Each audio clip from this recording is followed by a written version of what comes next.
I remember the sound of the glass breaking, first sharp, clear slicing through the jazz music, and laughter like a blade. Everyone turned for a second, curious, then went back to their wine and small talk. Only I knew what I had seen. Only I knew why my hands were shaking. Behind the bar, hidden half in shadow, my father was kissing my mother's best friend. Not a polite peck or an awkward slip. No, it was deliberate. Familiar. The kind of kiss that belonged to two people who had crossed a line long ago. For a moment I couldn't breathe. My brain refused to process it. I must have been standing there for a full 10 seconds, frozen, the stem of the broken wine glass still in my hand, my heart pounding so loud I could hear it over the music.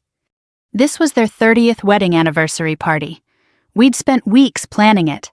Mom wanted everything perfect. The white string lights across the backyard, the photo slideshow playing softly on the patio TV, the tables lined with navy blue linens and silver candles. Simple elegance, she called it. That was her style, quiet grace. Dad had insisted on inviting all their friends from church, from the community board, and of course Susan, Mom's best friend since college.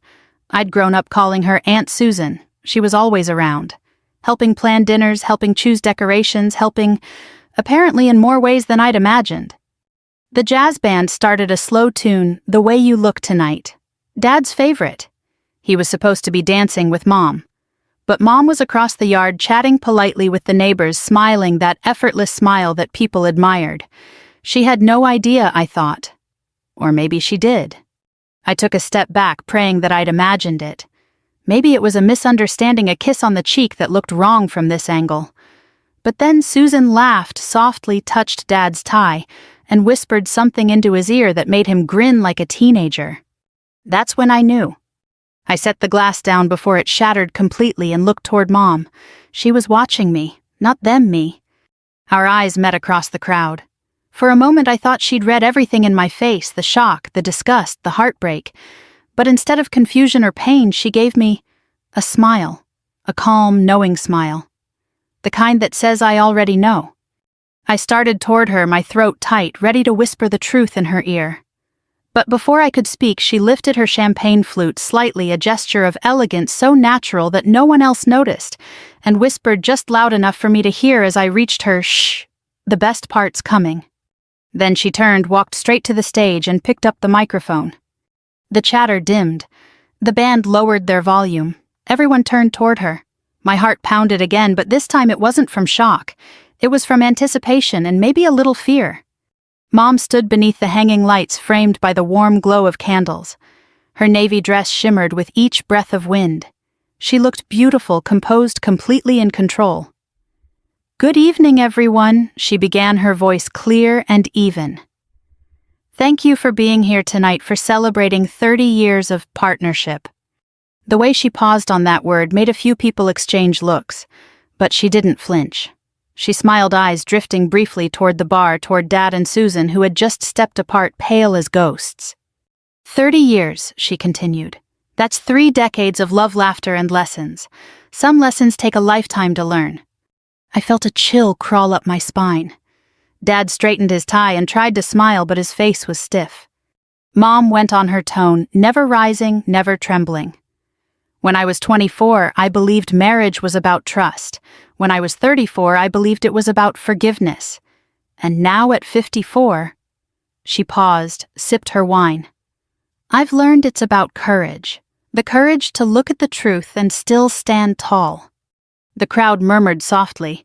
Someone clapped politely, unsure what was happening. Mom laughed lightly, not bitter, not mocking, just serene. "I'd like to toast," she said. "To honesty, to friendship, and to the people who remind us that loyalty is not measured by years, but by integrity." I glanced at Susan. Her hand trembled around her glass. Dad stared straight ahead, face flushed, jaw tight. Mom raised her glass higher. To the truth, may it never hide for too long. And with that, she drank. The guests followed hesitantly, their confused smiles blending into whispers. When the applause faded, she handed the microphone to the bandleader as if nothing unusual had been said, and returned to her seat beside me. I leaned in. "Mom, how long have you known?" She looked at me, her eyes soft but sharp. Long enough, she said quietly. Then, after a pause, "You can't rush a confession, sweetheart. You have to let people reveal themselves. It's more satisfying that way." I sat there trying to comprehend her composure. The woman who'd spent years cooking dinners, hosting book clubs, volunteering at church, she wasn't the naive housewife I'd assumed she was. There was a steel under that calm. Dad tried to pull her aside later, muttering something about misunderstandings and too much champagne. Mom just smiled, patted his hand, and said, "Relax, dear. The best part's still coming." That line echoed in my head all night. I didn't yet know what she meant. But as I watched her move gracefully through the crowd, laughing with guests, thanking the caterer, pretending everything was fine, I realized something. Mom wasn't breaking down. She was setting the stage. And deep down I knew whatever came next, she was ready for it. By the next morning, every woman who'd attended that party was already calling each other. I know because my phone wouldn't stop buzzing. "Did your mom mean what I think she meant? Was that about your dad? Is Susan okay? She left early, didn't she?" I ignored them all. I didn't know what to say because honestly I didn't know what had just happened. That night, Mom's toast had landed like a quiet bomb. There was no yelling, no scene, no public fight. Just one speech, elegant and calm, that left a room full of adults looking at each other with polite smiles and sweaty palms. Dad hadn't said a word afterward. He'd clinked a few glasses, pretended to laugh, and slipped away to his office before dessert. Susan had vanished so quickly that her half-full martini was still sitting on the bar when I went to clean up. Mom, on the other hand, stayed until the last guest left. She thanked the caterers, hugged neighbors, and even sent the band home with leftovers. She looked radiant, lighter somehow, like a woman who'd finally set something down. I remember sitting on the back porch while she stacked plates into boxes. The glow from the string lights flickered against her face, and for the first time, I saw it, that quiet power. The kind that doesn't shout, doesn't beg. It simply waits for the truth to walk itself out. "Mom, I finally said you knew, didn't you?" She smiled not at me but at the moon. Sweetheart, a woman knows the difference between silence and secrets. I didn't know what that meant at the time, but I do now. When she finally sat beside me, her shoulders relaxed for the first time all night. "You saw them, didn't you?" she asked softly. I nodded, behind the bar. Her lips pressed together, not in pain but in acknowledgement. "I thought so," she murmured. "That's his favorite hiding spot. He thinks it makes him less visible."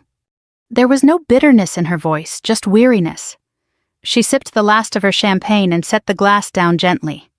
"You know," she said, "when a man cheats, he doesn't just betray his wife. He betrays the version of himself she used to believe in." That line stayed with me for years. The next morning I expected a storm, yelling, crying, slammed doors. But when I came downstairs, the smell of coffee filled the kitchen. Mom was already dressed, hairbrushed, humming quietly while flipping pancakes. Dad sat at the table, staring at his phone, jaw clenched. "Morning," she said cheerfully, as if nothing had happened. He didn't answer. I poured myself coffee and tried to pretend the air wasn't heavy with tension. Finally, Dad looked up. "You embarrassed me last night." Mom didn't even blink. "Did I?" she asked softly. "I thought you did that yourself." He went pale. "This isn't funny." "Nothing about it is," she replied, turning the pancake. I caught the faintest smirk tugging at her lips. She wasn't being cruel. She was in control. He stood up. "You could have talked to me privately." She turned, spatula in hand, eyes calm. "Oh, trust me," she said. "There will be plenty of private talking." Then she flipped the pancake. "But first I wanted to thank Susan publicly. It felt appropriate." He stormed out without another word. Mom exhaled slowly and sat across from me. "Your father's not a bad man," she said, stirring her coffee. "He's just a man who thought no one was watching." "Are you going to divorce him?" I asked. Her smile returned, soft and strange. "Maybe, maybe not. Let's see what he does next." It struck me then, she wasn't driven by revenge. She was waiting for truth to show its full face. And somehow I respected that more than anger.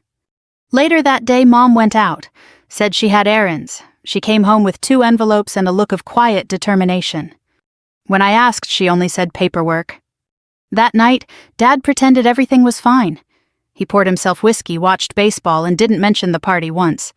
But the tension in the house felt like a balloon about to burst. Around 10 p.m., I went to say goodnight. I heard his office door slightly ajar. He was on the phone whispering. "She doesn't suspect anything," he said. "We'll talk tomorrow, same place." My stomach turned. I didn't know who he was talking to, but I could guess. When I told Mom the next morning, she didn't react. She just said, "That's perfect." "Perfect," I repeated. "Yes," she said, "because this time I'll make sure there's someone else listening." That night I followed her instructions. She told me to stay calm, to act normal, to let the truth come out naturally. We went to church the next morning like nothing was wrong. We smiled through hymns and shook hands with the same people who'd been whispering about our family all week. But I noticed something. Mom had changed. She was lighter. She was finally herself. That afternoon she sat with me on the porch again, the autumn wind brushing through the trees. "Sweetheart," she said quietly, "sometimes the best revenge isn't making someone pay. It's making them watch you live well after they expected you to fall apart." I didn't understand it fully then. I just nodded. That evening, while Dad took another work call, Mom began packing up her jewelry, old letters, and photos. When I asked why, she said, "Because when the truth walks in, I'd like to be ready to walk out." And just like that, I knew the best part hadn't come yet. But it was coming. She was preparing for it. And this time she wasn't the one being betrayed. She was the one writing the ending. By Monday morning, the house had gone strangely quiet. The kind of quiet that doesn't feel peaceful, it feels loaded. Like air right before a thunderstorm. Mom moved through the kitchen in her usual rhythm, coffee brewing, news, murmuring, sunlight streaking through the curtains. But there was a new steadiness in her movements. She was composed in a way that almost scared me. Dad sat at the table pretending to read emails, spooning sugar into his coffee, as if nothing in the world had shifted. He'd put on the same cologne he wore every day, the one Mom used to buy for him on Father's Day. Only this morning she didn't look at him. I took my mug and sat down, careful not to make a sound. "Morning," he muttered without glancing up. "Morning," Mom said evenly, flipping a page of the newspaper. "Big week ahead." He froze just for a second. "Yeah," he said, finally, voice stiff. "Lot of meetings." "Of course," she replied without even pretending to believe it. The silence that followed was brutal. You could have cut it with a butter knife. Then, casually, Mom folded the paper and said, "By the way, I talked to Linda at the bank. She said you were moving funds for the business. Something about an expansion." His spoon clinked against the cup. "It's nothing," he said too quickly. "Just a short-term adjustment." She smiled slightly, eyes still on the paper. "Of course. Short-term adjustments have a way of turning permanent when no one's paying attention." I bit the inside of my cheek to keep from gasping. Mom had just drawn blood with perfect politeness. Dad stood abruptly, grabbed his jacket, and said, "I'll be late tonight." Mom looked up, her face calm, but her eyes razor sharp. "That's fine," she said. "Take your time. You always do." He left without another word. The front door closed with a dull thud. When I turned to her, she was already smiling faintly. "He's going to meet her," she said softly, as if announcing the weather. I swallowed hard. "Mom, are you sure you want to?" She raised a hand gently. "Sweetheart, I don't chase storms. I let them come to me." That evening I watched her prepare for whatever she was planning. She wasn't pacing or crying or breaking things. She was ironing a pale blue blouse, doing her nails, and humming softly. It was eerie, like watching someone get ready for a ceremony only they understood. At 6, she called me into the kitchen. "Do you remember how to work your phone's voice recorder?" I blinked. Yeah. "Good," she said. "You'll need it tomorrow." "Tomorrow." She smiled mysteriously. "I'm going to stop being quiet." That night she went to bed early. Dad never came home. The next morning she woke up before dawn, made coffee, and stood at the sink watching the first light rise through the blinds. When she finally turned to me, her voice was calm but steady. "I spent 30 years loving a man who thought loyalty was a hobby," she said. "Now he gets to learn what devotion looks like when it's gone." She slipped her wedding ring off and placed it on the counter. The sound it made, a soft metallic click, felt like thunder. Later that afternoon I followed her into town. She said she had an errand, but her direction wasn't toward the grocery store or the bank. It was toward the firm where Susan's husband worked. When we walked in, the receptionist smiled. "Good afternoon, Mrs. Clark. He's expecting you." Mom had made an appointment. We waited in a sleek office until Susan's husband Mark came out. He looked surprised to see me, but not at all surprised to see Mom. That's when I realized they'd spoken before. He closed the door gently and offered coffee. Mom declined. She opened her purse and placed 2 photographs on his desk. They were from the party Dad and Susan behind the bar captured in a reflection from the glass door. The kiss was unmistakable. Mark exhaled slowly, then sat down. So he said quietly, "It's true." Mom nodded. "It is. I thought you should see it before the town does." He looked at her, studying her face. "You're remarkably calm." She smiled faintly. "I find calm works better than chaos." "Besides," she said, sliding him a small USB drive, "you'll want to hear what's on this." I stared, stunned. She'd recorded them when... He accepted it silently. For a moment the room was still 2 betrayed people sharing a kind of wordless understanding. Then he said softly, "What do you want from me, Mrs. Clark?" She stood. Nothing, she said. "But when the truth comes out, I want you to know it wasn't my storm. I just stopped holding the umbrella." We left the office without another word. That night, Mom cooked dinner like it was any other Tuesday. Dad came home around 9, smelling of cheap perfume and guilt. He tried to kiss her cheek. She turned her face away politely, as if avoiding a sneeze. "Long day?" she asked mildly. He nodded. "Meetings ran late." "Of course," she said. "How's Susan?" His fork froze halfway to his mouth. "What?" "I said," she repeated, "how's Susan? You know, your business consultant, your friend, your mistake." He dropped the fork. "You've lost your mind." "No," she said softly. "I've just stopped pretending." The room was silent except for the clock ticking over the fridge. Then she leaned forward slightly, her voice low. "You should get some rest, dear. Tomorrow's going to be a long day." When he went upstairs, she turned to me and said almost cheerfully, "Would you mind picking up donuts in the morning? I think we'll have company." I didn't ask who. I didn't have to. She already knew. That was the night I realized my mother didn't plan revenge like other people. She planned closure. The next day didn't feel like morning. It felt like the moment right before lightning hits a tree, that thick, breathless air when you know something irreversible is about to happen. Mom was already awake when I came downstairs, dressed neatly in her gray slacks and a crisp white blouse. She looked more like she was going to a board meeting than facing the fallout of a 30-year marriage. "Coffee's ready," she said, her tone as calm as a weather report. "And grab the donut box before you sit. They'll be here soon." "They?" I asked. She only smiled. "You'll see." Dad came down a few minutes later, rubbing his eyes, pretending exhaustion. He wore the same suit as yesterday, the same one he'd worn to late meetings. His tie was wrinkled. His guilt not so much. "Morning," he said flatly. Mom looked up from her tablet. "Morning. Sleep well?" "Not really." "I imagine not." He poured coffee, not looking at her. The silence that followed felt like 2 people sitting at the edge of a cliff, both pretending they weren't the ones who dug it. Then came the knock on the door. Dad flinched. I swear I saw it, a quick nervous twitch across his shoulders. Mom set down her cup, smoothed her blouse, and said, "Perfect timing." When she opened the door, Mark, Susan's husband, stood there. In a dark suit, holding a briefcase. He looked rested, polished, dangerous in that quiet lawyer way. "Morning, Mrs. Clark," he said, "as discussed." Dad's mug hit the table hard enough to spill coffee across the wood. "What the hell is this?" he demanded. Mom's smile didn't waver. "Mark and I have some paperwork to go over. I thought it'd be easier to do it here." "Paperwork, you went to him." She turned her eyes soft but firm. "Oh, don't sound surprised. You went to his wife." For a full 5 seconds, no one breathed. Then she gestured politely. "Sit down, both of you." Mark opened the briefcase and placed 2 folders on the table. "Mrs. Clark and I have been coordinating a few things: joint property interests, investment statements.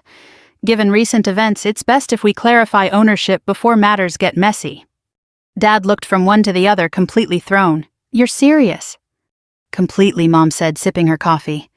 I sat quietly, my heart racing. It felt like watching a chess game where one player hadn't realized he'd already lost. Mark slid 1 folder toward Dad. "This is a copy of the recording you might want to destroy before anyone else hears it. But don't bother. My attorney already has the original." Dad's face went white. "You can't." "I can," Mark said evenly. "And I will if necessary. I suggest you read the agreement your wife drafted. It's very generous considering. Mom's voice was gentle, almost kind. All I want, Richard, is transparency. You can have your accounts, your car, even your reputation if you're careful. I just want my share and my peace. He didn't move. He just stared at her like she was someone he'd never met. You planned this, he whispered. She tilted her head slightly. No, you planned it. I just finally stopped cleaning up your mess. For a long moment, no one spoke. Then Mark packed his briefcase and nodded at Mom. You're all set. Call me if he gets dramatic. Always a pleasure, she replied smoothly. After the door closed, Dad sank into a chair. You humiliated me, he said hoarsely. No, Richard, Mom said quietly. You did that yourself. I just gave you a microphone. He looked up sharply, his eyes wet with anger. You think this makes you strong? Mom stood, collected the signed papers, and said, No, it makes me free. She walked out of the kitchen without looking back. That night, I found her on the porch, sitting with a glass of white wine, the document stacked neatly beside her. The evening air smelled of rain. Was that the plan all along? I asked softly. She looked at me, her face calm. No, the plan was to survive with grace. The rest came naturally. We sat together listening to crickets in the yard. The porch light flickered against the dark, and for the first time I noticed how still she looked. Not hollowed out, not bitter, just steady. After a while she said quietly, Do you remember when you were little and I told you never to chase someone who walks away? I nodded. Well, she said, eyes fixed on the rain beginning to fall, I should have listened to my own advice sooner. The next morning she didn't make coffee for Dad. She didn't leave his lunch in the fridge. She simply handed him a stack of envelopes, bank notices, lawyer letters, and one handwritten note. He opened it silently. It said, You may keep the house, but not my silence. He looked up, searching for emotion in her face, but there was nothing left to find. Mom turned to me, kissed my forehead, and whispered, Sometimes, sweetheart, peace comes disguised as loss. Don't be afraid to open the door when it knocks. Then she picked up her keys and walked out, not in anger, not in haste, just with the quiet dignity of a woman who knew she'd already won. And I sat there watching the door swing closed, realizing that the woman I called Mom wasn't broken at all. She was reborn. It had been a week since Mom walked out of the house, and every day felt like the air was learning how to breathe again. The rooms were quieter, yes, but not empty. They were lighter. Dad tried to fill the silence with noise, the TV too loud, the phone ringing constantly, his shoes echoing through the hallways as if pretending to sound busy could erase the echo of her calm. But guilt has a way of making a man smaller. I visited Mom every day at her new place, a modest rental on the edge of town, with a porch full of blooming hydrangeas and sunlight spilling through the curtains. It wasn't big or fancy, but it felt alive. She looked younger already, freer. She started painting again, small watercolors of bluebirds, of morning light, of anything that looked like peace. You know, she said one afternoon as I brought her groceries, when you stop waiting for someone to change, your whole world gets quiet. I smiled weakly. You always make it sound easy. She shook her head. It wasn't, but sometimes quiet is the loudest kind of victory. Meanwhile, Dad was unraveling. The firm he worked for had started asking questions about inappropriate relationships with clients. The whispers were out. The very people who once toasted him at the anniversary party now avoided his calls. He blamed Mom for all of it, of course he did. He came to see her on a rainy Friday afternoon, uninvited. I was there helping her unpack dishes. When she opened the door and saw him standing there soaked in his expensive suit, she didn't even flinch. Richard, she said calmly, you're dripping on my welcome mat. He didn't smile. We need to talk. She stepped aside but didn't offer him a seat. What about? You ruined me, he said, his voice cracking with anger. You and that smug lawyer, you think I don't know what you did. She crossed her arms completely unfazed. I think you did that yourself, but if it helps, you can keep pretending I had help. He glared. Do you know how much I've lost? Yes, she said softly. Roughly as much as I did 10 years ago when I found your first love letter from her. He froze. You knew. Of course, she said. Women always know. We just wait for proof kind enough to show itself. He looked at me then, perhaps hoping I'd defend him. I didn't. I just stood there silent, realizing for the first time that I didn't pity him anymore. Then Mom's phone buzzed on the counter. She picked it up, read a message, and said, "Ah, that must be it." He frowned. "What?" "The dinner," she said simply. She put on her gray coat, grabbed her purse, and motioned for me to follow. "Where are you going?" he asked. She smiled faintly. "You'll see soon enough." The dinner was a charity banquet downtown, one she and Dad had both helped organize months earlier before everything fell apart. It was a big event. Local politicians, board members, sponsors, all dressed in black and silver. The same people who'd been at the anniversary party were here too. When we arrived, Mom looked radiant, poised, calm, and perfectly unbothered. She wore a simple black dress and carried herself like a woman who had nothing left to prove.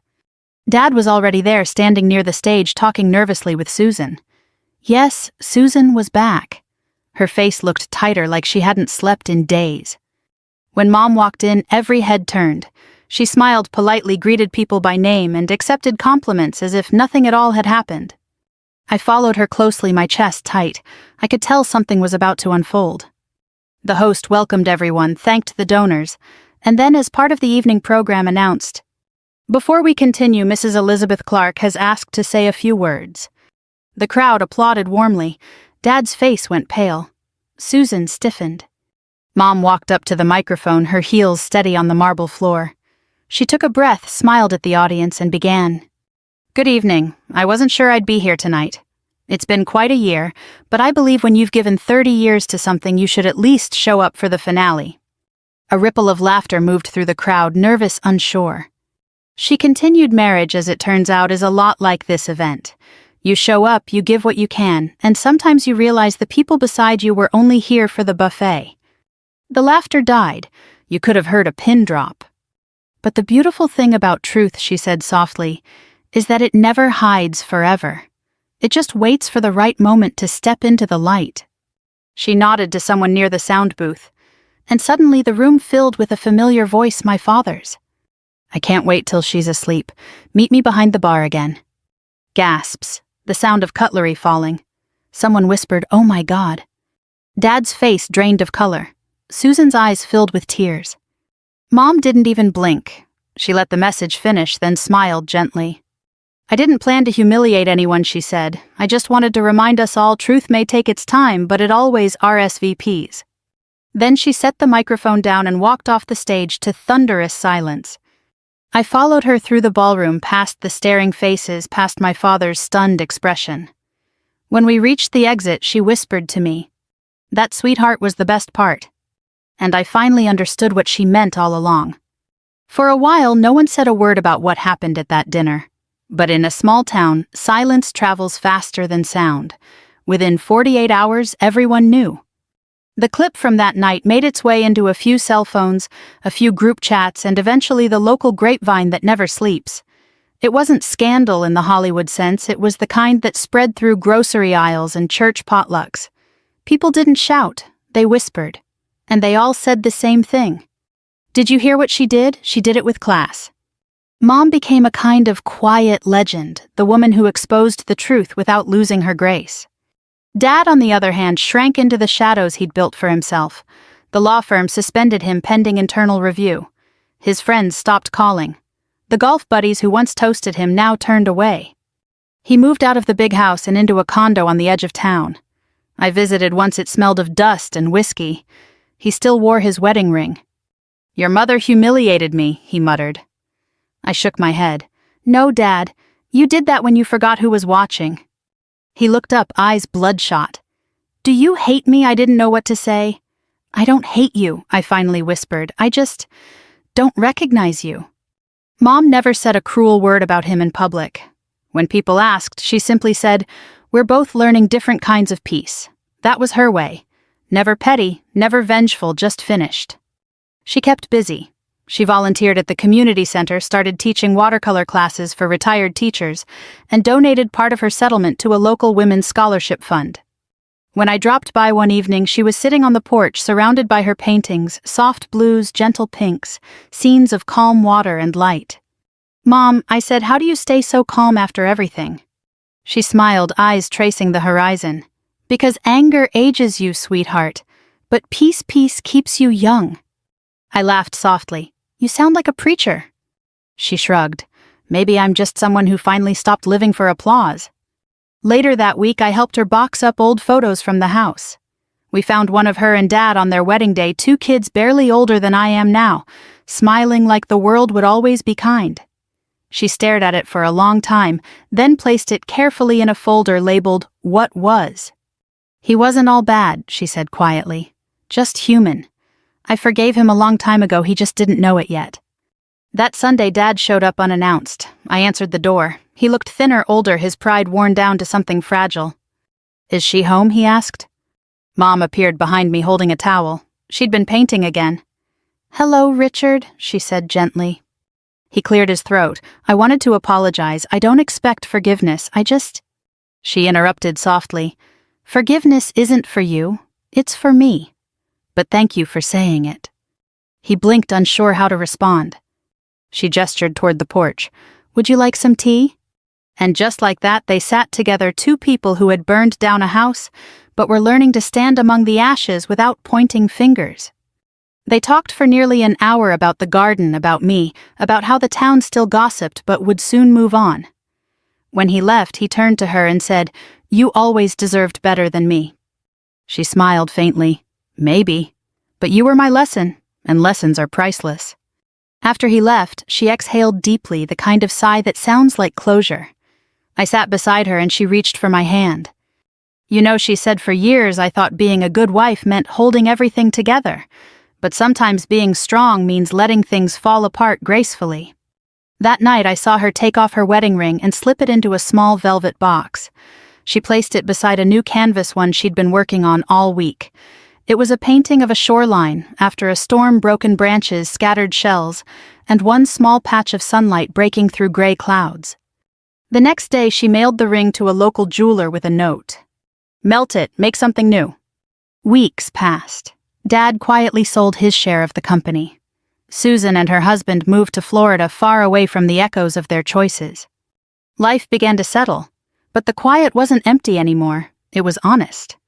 One evening as we sipped tea on our porch, I asked, "Do you miss him?" Mom smiled softly.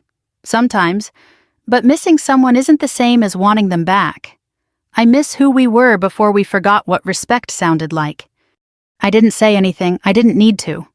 She leaned back, watching the sky shift from orange to deep blue. "You know what the funny part is," she said.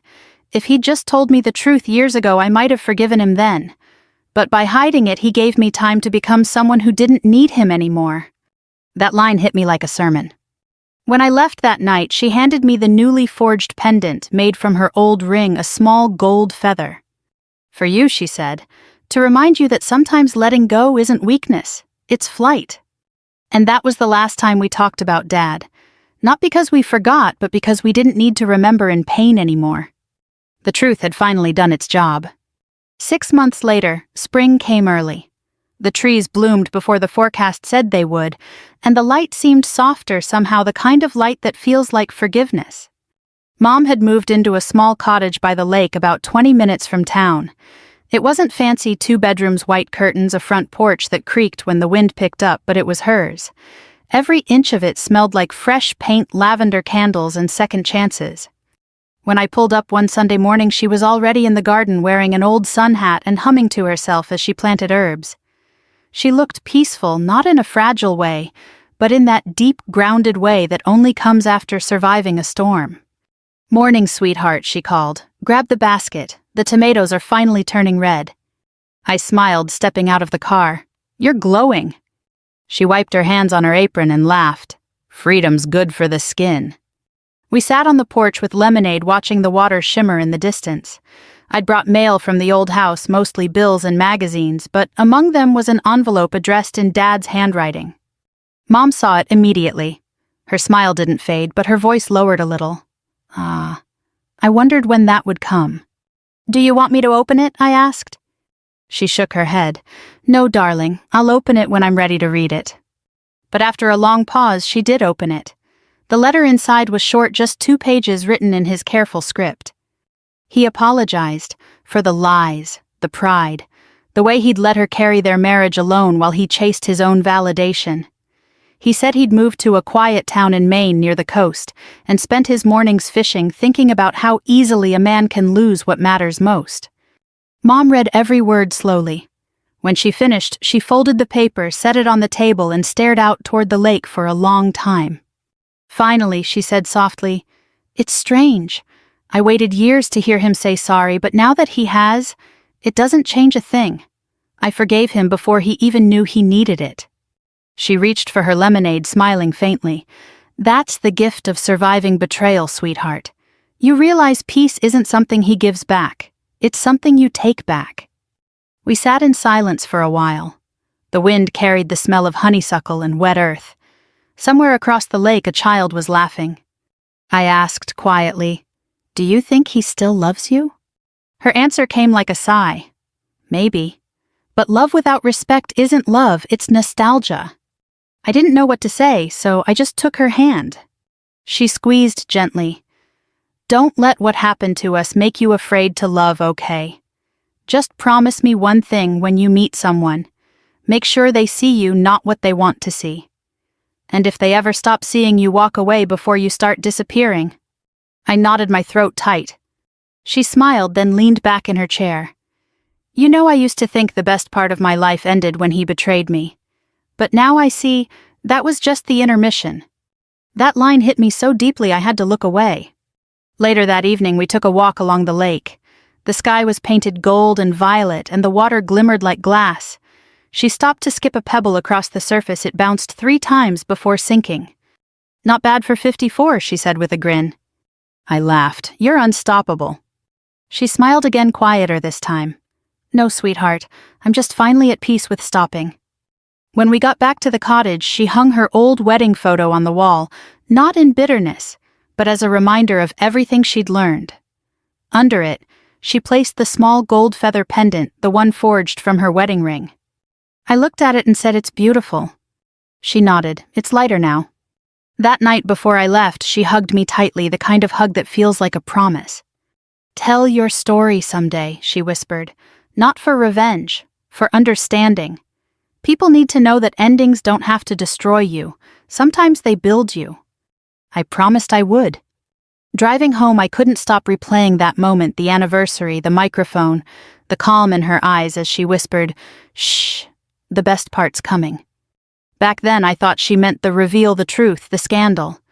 Now I know she meant this, the peace, the healing, the quiet dignity that comes when you finally stop fighting for someone else's reflection and start honoring your own. If you're listening to this and you've ever been betrayed, lied to, or made to feel small, remember you can lose everything except your honor. And when you hold on to that, the rest will rebuild itself in time. Because the best part is always still coming. So take a breath, hold your head high, and if this story touched you, share it with someone who needs to remember what grace looks like when it finally wins.